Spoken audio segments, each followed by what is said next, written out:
C'est ça. Donc maintenant, en sortant, il donne des preuves. Vous voyez, j'ai vaincu la mort, comme il a dit. Prenons Apocalypse 1, par exemple.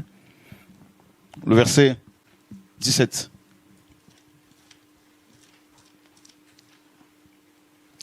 « 16, 17, 18. »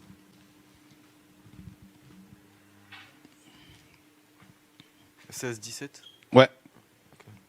Et dans sa main droite, il a 7 étoiles, et de sa bouche sort une épée aiguë, à 2 tranchants, et son visage est comme le soleil lorsqu'il brille dans sa force. Et quand je le vis, je tombai à ses pieds comme mort, et il posa sa main droite sur moi en me disant « N'aie pas peur. Je suis le premier et le dernier, et je vis. J'étais mort, et voici, je suis vivant d'âge en âge. Okay. Amen. » Tu vois? Et il dit...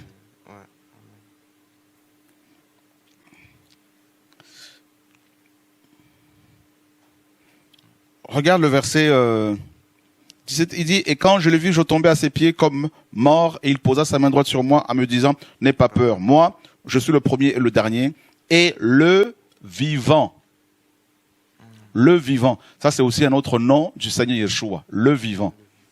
D'accord? Et il continue en disant « Et j'étais mort, et voici, je suis vivant d'âge en âge, et j'ai les clés de l'Hadès et de la mort. » Waouh! Vous vous rendez compte? Donc, ça veut dire que la foi chrétienne est une foi vivante. Alors, vous allez voir que des prophètes, notamment un prophète en Côte d'Ivoire, je tairai son nom pour ne pas faire sa pub, ce prophète avec ses partisans disent que il est le seul prophète authentique et toutes les personnes qui veulent avoir le salut doivent passer par lui. Et il dit que dans chaque génération, le Seigneur envoie un seul prophète. Et toutes ces générations-là, qui désirent le salut, bien sûr, doivent croire en ce prophète-là. Parce qu'on ne peut pas croire en un prophète mort, selon lui. Comme Esaïe, tout ça, Moïse, donc il ne faut pas croire en eux. Limite, il ne faut pas lire leurs livres parce que c'est dépassé. Et il dit qu'il faut croire au prophète qui est vivant dans sa génération, en son temps. Mais il oublie quelque chose, parce que c'est quelqu'un que l'ennemi utilise malheureusement pour séduire beaucoup de gens. Il oublie que Yehoshua, il dit même que le Seigneur Yeshua, il ne faut pas croire en lui, mais il faut croire plutôt en lui, ce prophète-là. Parce que Yehoshua était mort et puis il a fini son temps et il est parti. Mais il oublie que Yehoshua a dit qu'il est vivant. C'est ça la différence entre Yehoshua, donc Jésus-Christ en français, et les autres prophètes. Ce que le Seigneur Yeshua dit, je suis vivant. Il dit, je suis le vivant, il précise le vivant. Donc c'est aussi un nom. Le vivant, c'est aussi son nom. Vous voyez? Donc, et il dit, j'étais mort, il le dit. Et maintenant, je suis revenu à la vie. Donc, il est vivant, il est vivant. Puisqu'il est vivant, il continue à parler. Puisqu'il est vivant, il continue à guérir. Il continue de sauver, à libérer son peuple, parce qu'il est vivant. C'est ça la différence. Donc, la foi chrétienne est une foi qui, n'est-ce pas, qui enseigne la relation entre les humains et le vivant. Donc les humains qui étaient morts à cause du péché deviennent vivants. Voyez? Donc ce n'est pas une religion de mort, la mort, où les gens adorent les morts, invoquent les morts. Ben non, on n'a pas à s'adresser aux morts, comme le Seigneur le dit. Les morts sont morts, y compris Myriam, Marie, en français. On ne peut pas parler à ce monde-là parce qu'ils sont morts.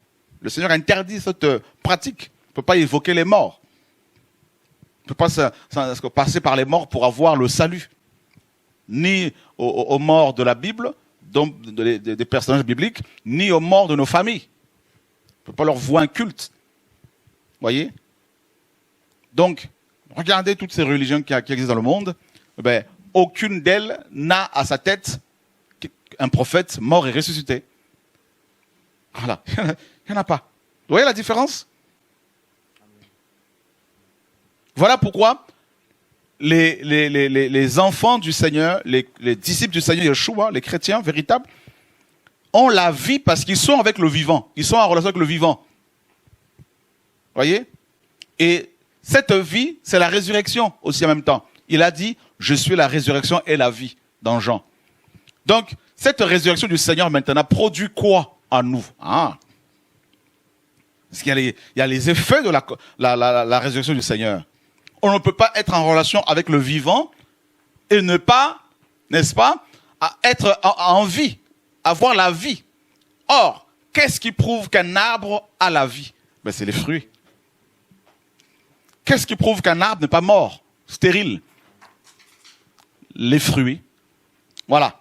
Et qu'est-ce qui prouve que nous, chrétiens, les vrais chrétiens, qu'est-ce qui prouve qu'ils sont chrétiens? Qu'est-ce qui prouve qu'ils sont en relation avec le vivant, avec le ressuscité, avec la résurrection?